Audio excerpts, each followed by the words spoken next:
Hi friends, ಎಲ್ಲರಿಗೂ ನಮಸ್ಕಾರಗಳು. ಕಸ್ತೂರಿ ರಶ್ಮಿ ಚಾನೆಲ್ಗೆ ಸ್ವಾಗತ. ನಾನಿವತ್ತು ಒಂದು ಹೆಲ್ದಿಯಾದ ಆರೋಗ್ಯಕರವಾದ ಬ್ರೇಕ್ಫಾಸ್ಟ್ ರೆಸಿಪಿ ಮಾಡ್ತಾ ಇದ್ದೇನೆ. ಇದನ್ನು ನಾವು ಬೆಳಿಗ್ಗೆ ಮಾಡಿದರೆ ಇಡೀ ದಿನ ನಾವು ಉಲ್ಲಾಸದಿಂದ ಇರ್ಬೋದು. ರೆಸಿಪಿಯನ್ನು ಶುರು ಮಾಡುವ. ಇಲ್ಲಿ ನಾನು 2 ಲೋಟದಷ್ಟು ಬೆಳ್ತಿಗೆ ಅಕ್ಕಿಯನ್ನು ನೀರಿನಲ್ಲಿ ನೆನೆಸಿ ಇಟ್ಕೊಂಡಿದ್ದೇನೆ. ಅದನ್ನೀಗ 2-3 ಸಲ ಚೆನ್ನಾಗಿ ತೊಳೆಯುವ. ಯಾವುದೇ ಅಕ್ಕಿಯನ್ನು ಉಪಯೋಗಿಸ್ಬೋದು. ಇದನ್ನು ನಾನೀಗ ಮಿಕ್ಸಿ ಜಾರಿಗೆ ಹಾಕ್ತಾ ಇದ್ದೇನೆ. ಇದಕ್ಕೀಗ ನಾನು 2 ಸ್ಪೂನ್ನಷ್ಟು ಅನ್ನವನ್ನು ಹಾಕ್ತಾ ಇದ್ದೇನೆ. ಅವಲಕ್ಕಿ ಸಹ ಬೇಕಾದರೆ ಹಾಕ್ಕೊಳ್ಬೋದು.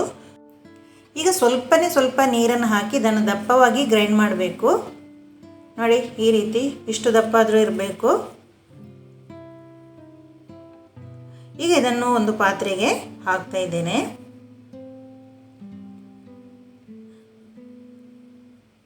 ನೋಡಿ, ಈ ರೀತಿಯಾಗಿ ಹಿಟ್ಟು ಇಷ್ಟು ದಪ್ಪ ಬರಬೇಕು.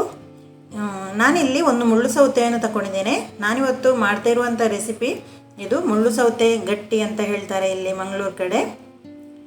ಇದರ ಸಿಪ್ಪೆಯನ್ನೀಗ ತೆಗಿತಾ ಇದ್ದೇನೆ.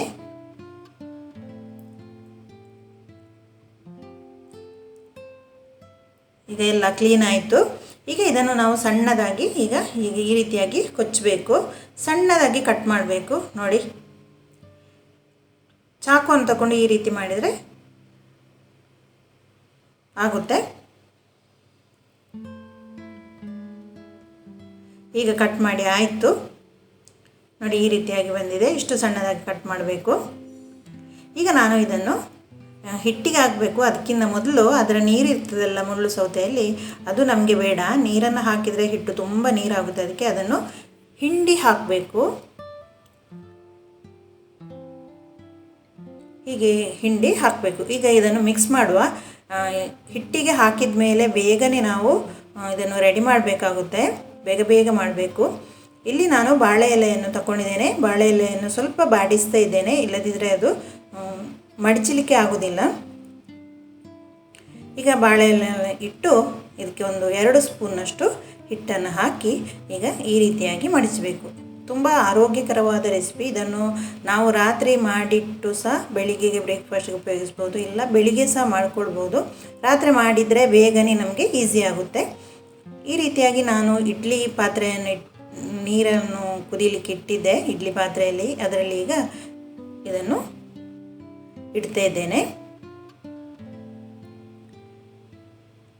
ಈಗ ಎಲ್ಲವನ್ನು ಸಹ ಅದೇ ರೀತಿಯಾಗಿ ಮಾಡಿ ನಾನು ಈ ಪಾತ್ರೆಯಲ್ಲಿ ಇಡ್ತಾ ಇದ್ದೇನೆ.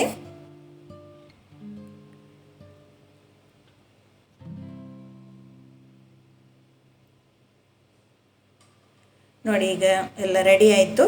ಈಗ ನಾವು ಮುಚ್ಚಳವನ್ನು ಇಟ್ಟು ಒಂದು 20-25 ನಿಮಿಷ ಬೇಯಿಸಬೇಕು. ಅದು ಅಂದರೆ ದಪ್ಪ ಇರ್ತದಲ್ಲ, ಒಳಗೆ ಬೇಯಬೇಕಲ್ಲ ಎಲ್ಲ, ಅದಕ್ಕೆ ಬೇಕಾಗಿ ಈಗ ಬೆಂದಿದೆ. ನಾನೀಗ ಬೆಳಿಗ್ಗೆ ಇಲ್ಲಿ ನೋಡ್ತಾ ಇದ್ದೇನೆ. ನೋಡಿ, 25 ನಿಮಿಷ ಬೇಯಿಸಿ ಹಾಗೆ ಬಂದ್ ಮಾಡಿ ಇಟ್ಟಿದ್ದೆ ಗ್ಯಾಸನ್ನು. ನೋಡಿ, ಇದು ಬೆಳಿಗ್ಗೆ ನಮ್ಮ ತಿಂಡಿ ಈಗ ರೆಡಿಯಾಗಿದೆ. ನೋಡಿ, ಬಾಳೆಲೆನೆಲ್ಲ ತೆಗೆದು ಇಟ್ಟಿದ್ದೇನೆ. ತುಂಬಾ ಸಾಫ್ಟ್ ಆಗುತ್ತೆ ನಾವು ಹೀಗೆ ಮಾಡೋದ್ರಿಂದ.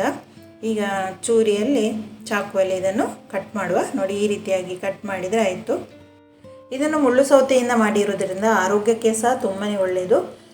ಈ ಮುಳ್ಳು ಸೌತೆಯಲ್ಲಿ BP ಸಮಸ್ಯೆಯನ್ನು ಇದು ನಿವಾರಿಸುತ್ತದೆ. BP ಜಾಸ್ತಿ ಮತ್ತು ಕಡಿಮೆ ಇದ್ದರೆ ಸಹ ಇದು ತುಂಬಾ ಒಳ್ಳೆಯದಾಗುತ್ತೆ. ಮತ್ತು ಇದು ತೂಕವನ್ನು ಸಹ ಇಳಿಸುತ್ತದೆ. ವಿಷಕಾರಿ ಅಂಶಗಳನ್ನು ಹೊರಹಾಕುತ್ತದೆ. ನಮ್ಮನ್ನು ಹೈಡ್ರೇಟ್ ಆಗಿರಿಸ್ತದೆ. ಮುಳ್ಳು ಸೌತೆಯಿಂದ ರಾಯ್ತವನ್ನು ಮಾಡ್ತಾರೆ, ದೋಸೆಯನ್ನು ಮಾಡ್ತಾರೆ. ಈಗಿನ ಈ ಬಿಸಿಲ ಧಗೆ ಹಾಗೂ ಉಷ್ಣ ಗಾಳಿ ದೇಶದ 1/3 ಜನರನ್ನು ಕಂಗೆಡಿಸಿದೆ.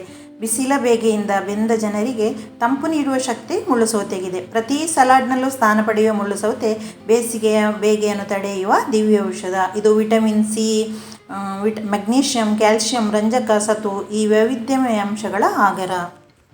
ಬಹುಪಯೋಗಿ ಆರೋಗ್ಯಕಾರಿಯಾದ ಈ ಮುಳ್ಳು ಸೌತೆ ರೆಸಿಪಿಯನ್ನು ಆಹಾರದ ಯಾವುದೇ ರೂಪದಲ್ಲಿ ಮಾಡಿ ನಾವು ತಿನ್ಬೋದು. ಫ್ರೆಂಡ್ಸ್, ಇವತ್ತು ನಾನು ಮಾಡಿದಂಥ ಈ ಆರೋಗ್ಯಕರವಾದ ರೆಸಿಪಿ ನಿಮಗೆ ಇಷ್ಟವಾದರೆ ಪ್ಲೀಸ್ ಲೈಕ್, ಶೇರ್ ಮತ್ತು ಸಬ್ಸ್ಕ್ರೈಬ್ ಮಾಡಿ. Thank you for watching. ಮುಂದಿನ ವಿಡಿಯೋದಲ್ಲಿ ಮತ್ತೆ ಸಿಗೋಣ. ಅಲ್ಲಿಯವರೆಗೂ ಧನ್ಯವಾದಗಳು.